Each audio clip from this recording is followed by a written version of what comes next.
ओम श्री साईनाथाय नमः। ओम साई राम।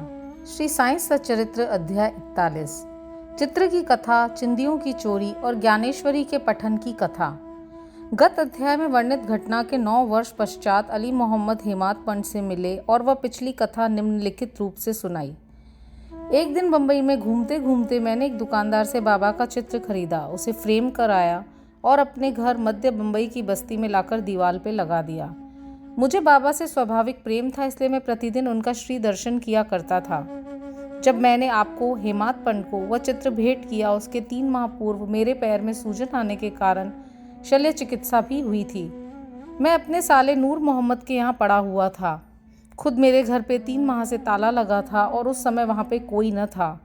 केवल प्रसिद्ध बाबा अब्दुल रहमान, मौलाना साहेब, मोहम्मद हुसैन, साईं बाबा, ताजुद्दीन बाबा और अन्य संत चित्रों के रूप में वहीं विराजमान थे, परंतु काल चक्र ने उन्हें भी नहीं छोड़ा। मैं वहाँ बंबई बीमार पड़ा हुआ था, तो फिर मेरे घर में उन लोगों को कष्ट क्यों हो। ऐसा समझ में आता है कि वे भी आवागमन, जन्म और मृत्यु के चक्कर से मुक्त नहीं हैं। अन्य चित्रों की गति तो उनके भाग्यानुसार ही हुई, परंतु केवल श्री साईं बाबा का चित्र कैसे बच निकला, इसका रहस्य उद्घाटन अभी तक कोई न कर सका। इससे श्री साईं बाबा की सर्वव्यापकता और उनकी असीम शक्ति का पता चलता है। कुछ वर्ष पूर्व मुझे मोहम्मद हुसैन थारिया टोपन से संत बाबा अब्दुल रहमान का चित्र प्राप्त हुआ था, जिसे मैंने अपने साले नूर मोहम्मद पीर भाई को दे दिया, जो गत 8 वर्षों से उसकी मेज पर पड़ा हुआ था। एक दिन उसकी दृष्टि इस चित्र पर पड़ी, तब उसने उसे फोटोग्राफर के पास ले जाकर उसकी बड़ी फोटो बनवाई और उसकी कॉपियां अपने कई रिश्तेदारों और मित्रों में वितरित की। उनमें से एक प्रति मुझे भी मिली थी, जिसे मैंने अपने घर की दीवार पे लगा रखा था। नूर मोहम्मद संत अब्दुल रहमान के शिष्य थे। जब संत अब्दुल रहमान साहिब का आम दरबार लगा हुआ था, तभी नूर मोहम्मद उन्हें वह फोटो भेंट करने हेतु उनके समक्ष उपस्थित हुए। फोटो को देखकर ही वे अति क्रोधित हो नूर मोहम्मद को मारने दौड़े तथा उनके बाहर निकाल दिया। तब उन्हें बड़ा दुख और निराशा हुई। फिर उन्हें विचार आया कि मैंने इतना रुपया व्यर्थ ही खर्च किया, जिसका परिणाम अपने गुरु के क्रोध और अप्रसन्नता का कारण बना। उनके गुरु मूर्ति पूजा के विरोधी थे, इसलिए वे हाथ में फोटो लेकर अपोलो बंदर पहुंचे और एक नाव किराए पर लेकर बीच समुद्र में वो फोटो विसर्जित कराए। नूर मोहम्मद ने अपने सब मित्रों और संबंधियों से भी प्रार्थना कर सब फोटो वापस बुला लिए। कुल 6 फोटो थे और एक मछुआरे के हाथ से बांद्रा के निकट समुद्र में विसर्जित करा दिए। इस समय मैं अपने साले के घर पर ही था। तब नूर मोहम्मद ने मुझसे कहा कि यदि तुम संतों के सब चित्रों को समुद्र में विसर्जित करा दोगे तो तुम शीघ्र ही स्वस्थ हो जाओगे। यह सुनकर मैंने मैनेजर मेहता को अपने घर भेजा और उसके द्वारा घर में लगे हुए सब चित्रों को समुद्र में फिकवा दिया। 2 माह पश्चात जब मैं अपने घर वापस लौटा तो बाबा का चित्र पूर्ववत वहां लगा देखकर मुझे बड़ा आश्चर्य हुआ। मैं समझ न सका कि मेहता ने अन्य सब चित्र तो निकाल कर विसर्जित कर दिए, पर केवल यही चित्र कैसे बच गया। तब मैंने तुरंत ही उसे निकाल लिया और सोचने लगा कि कहीं मेरे साले की दृष्टि इस चित्र पे पड़ गई तो इसकी भी इतिश्री कर देगा। जब मैं ऐसा विचार कर ही रहा था कि इस चित्र को कौन अच्छी तरह संभाल के रख सकेगा, तब स्वयं श्री साईं बाबा ने सुझाया कि मौलाना इस्मु मुजावर के पास जाकर उनसे परामर्श करो और उनकी इच्छानुसार ही कार्य करो। मैंने मौलाना साहेब से भेंट की और सब बातें उन्हें बतलाई। कुछ देर विचार करने के पश्चात वे इस निर्णय पर पहुंचे कि इस चित्र को आपको, हेमात पंत को ही भेंट करना उचित है, क्योंकि केवल आप ही इसे उत्तम प्रकार से संभालने के लिए सर्वथा उत्तम पात्र हैं। तब हम दोनों आपके घर आए और उपयुक्त समय पर यह चित्र आपको भेंट कर दिया। इस कथा से विदित होता है कि बाबा त्रिकाल ज्ञानी थे और कितनी कुशलता से समस्या हल कर भक्तों की इच्छाएं पूर्ण किया करते थे। निम्नलिखित कथा इस बात का प्रतीक है कि आध्यात्मिक जिज्ञासाओं पर बाबा किस प्रकार स्नेह रखते तथा किस प्रकार उनके कष्ट निवारण कर उन्हें सुख पहुंचाते थे। चिंदियों की चोरी और ज्ञानेश्वरी का पठन। श्री बी देव, जो उस समय ढाणु मामलतदार थे, को दीर्घ काल से अन्य धार्मिक ग्रंथों के साथ साथ ज्ञानेश्वरी के पठन की तीव्र इच्छा थी। ज्ञानेश्वरी भगवद गीता पर श्री ज्ञानेश्वर महाराज द्वारा रचित मराठी टीका है। वे भगवद गीता के एक अध्याय का नित्य पाठ करते थे और थोड़े बहुत अन्य ग्रंथों का भी अध्ययन करते थे, परंतु जब भी वे ज्ञानेश्वरी का पाठ प्रारंभ करते थे तो उनके समक्ष अनेक बाधाएं उपस्थित हो जाती थी, जिससे वे पाठ करने से सर्वथा वंचित रह जाया करते थे। 3 माह की छुट्टी लेकर वे शिरडी पधारे और तत्पश्चात वे अपने घर पौड़ में विश्राम करने के लिए भी गए।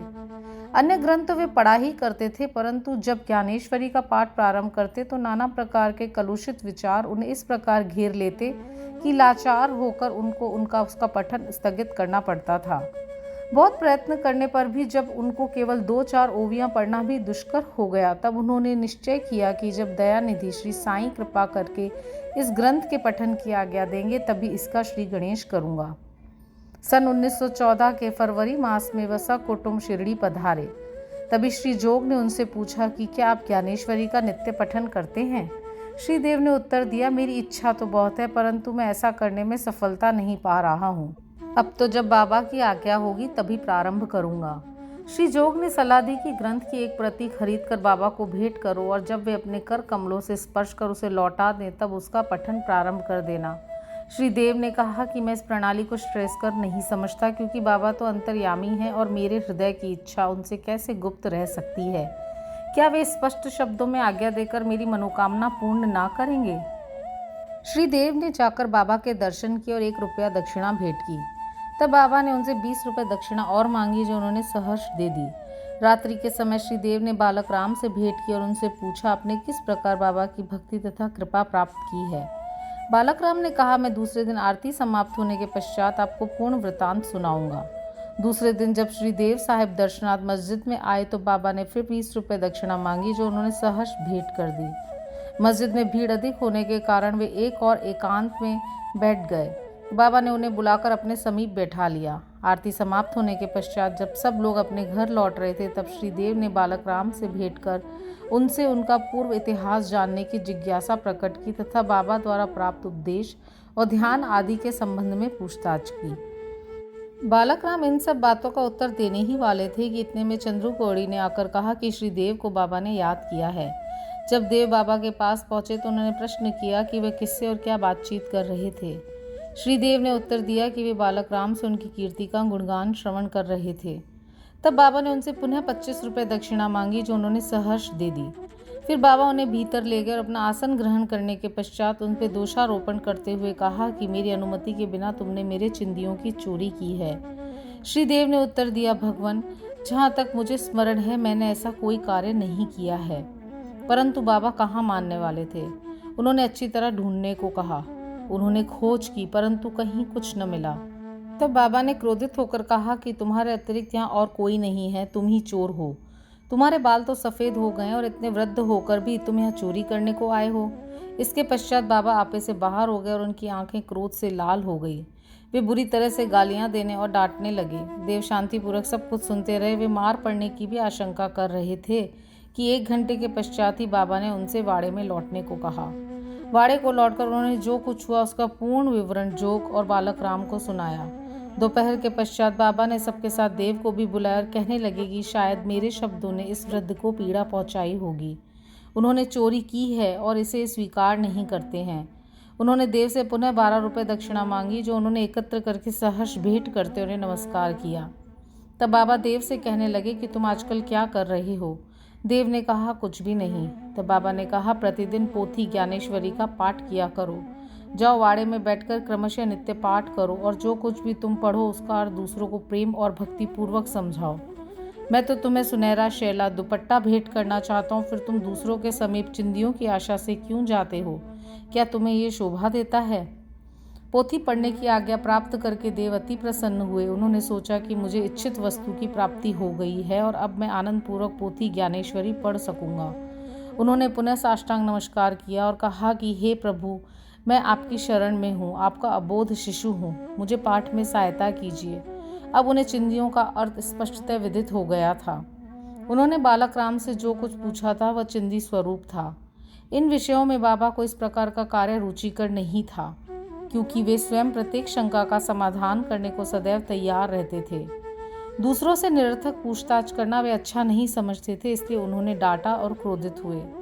देव ने इन शब्दों को बाबा का शुभ आशीर्वाद समझा तथा वे संतुष्ट होकर घर लौट आए। यह कथा यहीं समाप्त नहीं होती।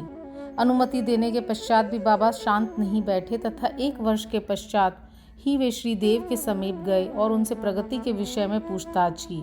2 अप्रैल सन 1914 गुरुवार को सुबह बाबा ने स्वप्न में देव से पूछा कि क्या तुम्हें पोथी समझ में आई? जब देव ने स्वीकारात्मक उत्तर न दिया तो बाबा बोले कि अब तुम कब समझोगे।